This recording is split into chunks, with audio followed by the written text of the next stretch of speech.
Self control అనేది చెంపదెబ్బ తిన్నాకే అర్థమయ్యే జీవన పాఠం. నిజం చెప్పాలంటే స్వీయ నియంత్రణ గురించి ఎవ్వరూ పుస్తకం చదివి నేర్చుకోరు.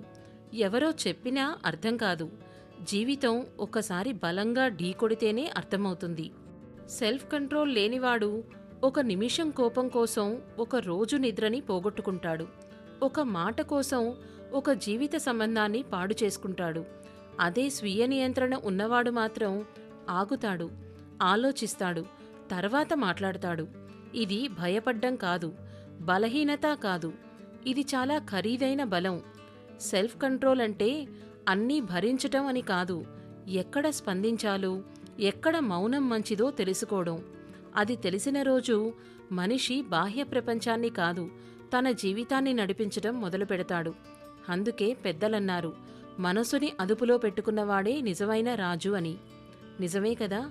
మరిన్ని వినిపించే కథల కోసం కథాపుస్తకం ఛానల్ని సబ్స్క్రైబ్ చేసుకోండి.